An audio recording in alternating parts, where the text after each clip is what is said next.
Podríamos empezar este video hablando de nuestros 75 años. Decir que fuimos pioneros, que abrimos camino, que formamos generaciones enteras de psicólogas y psicólogos. Podríamos enumerar logros, fechas, reconocimientos, pero eso sería demasiado fácil. Porque después de 75 años la pregunta no es qué hicimos, la pregunta es otra.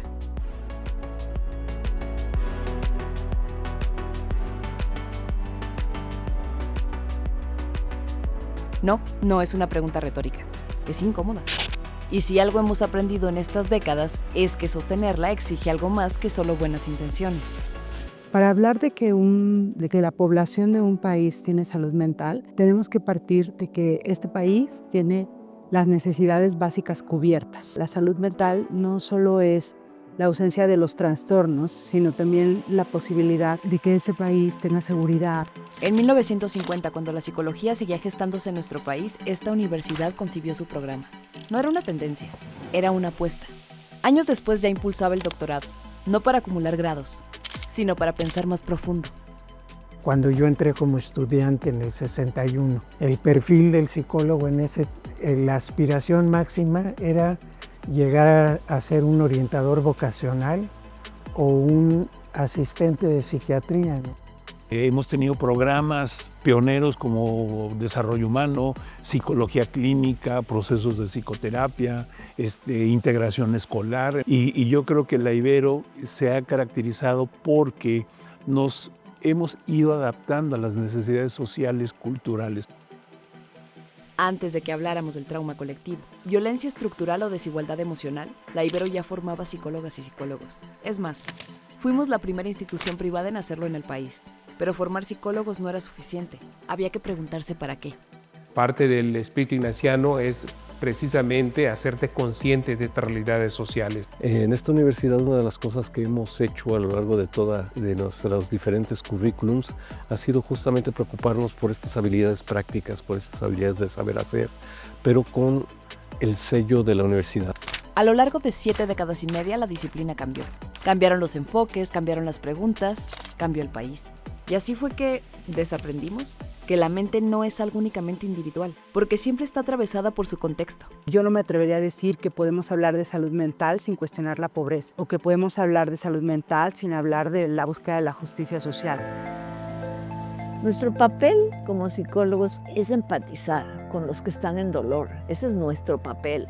Colocarte en los zapatos de la persona que te está hablando, no en los tuyos, porque mis zapatos son privilegiados. En 1986 se formalizó un centro de servicios comunitarios.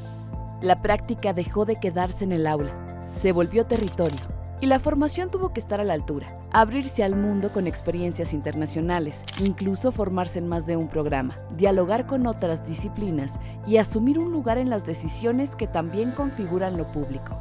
Tiene que ver básicamente con formarlos desde el primer semestre para que sean capaces de hacer el acompañamiento y formarlos de una manera supervisada, siempre acompañados. La psicoterapia integrativa pone al centro al consultante en lugar de tratar de adaptar las técnicas y los métodos o los modelos de intervención a la persona. Y analizarse implica algo incómodo. Reconocer que lo que fue suficiente hace 40 años, hoy ya no lo es. Que la disciplina también evoluciona, que también aprende. Por eso hablar de 75 años no es hablar de permanencia, es hablar de transformación. Y la transformación implica responsabilidad. Yo pienso que la psicología ahora está ya mucho más mezclada con otras disciplinas, ¿no? Más, digamos, dentro de una visión. Ahorita la palabra que usamos es transdisciplinar, ¿verdad? Más como pensando, tenemos que estar en contacto con otras ciencias y visiones de la vida, ¿no? Creo que tenemos más un campo de acción mucho más amplio, más extenso. En 2017, tras el sismo, brigadas de apoyo organizadas por el estudiantado acompañaron albergues.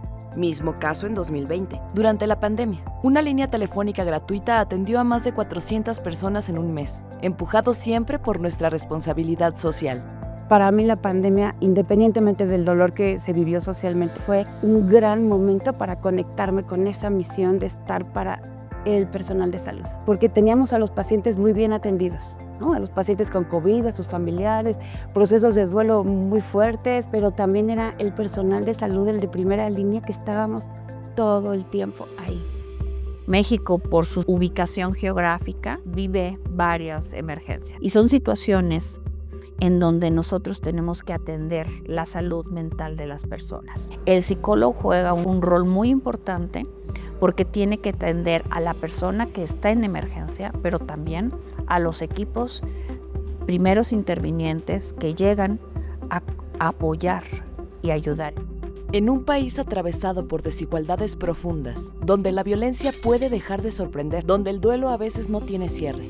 Justo la violencia tiene orígenes estructurales, ¿no? De desigualdades, de injusticias, de falta de bienestar, de calidad de vida, de la conducta violenta que actualmente estamos viendo. Entonces, si justo no cambiamos la conciencia y el compromiso de personas, familias y comunidades, es algo que se va a seguir repitiendo. Pero la idea es continuar, acompañar y ayudar a que las personas encuentren una forma de consuelo en algún momento de su vida. Y eso es lo que sabemos ser los psicólogos.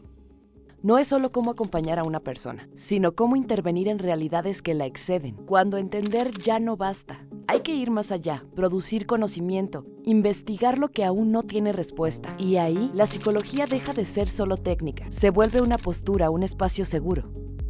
Mi labor principal en el departamento es hacer investigación en el área de neurociencias. Hemos hecho investigaciones de alto calibre, tanto nacional como internacional. Trabajamos principalmente en cuestiones de resiliencia, neurogénesis, adicciones. Tratamos de ver cómo los eventos estresantes en la vida, particularmente en las primeras infancias, repercuten en la adultez.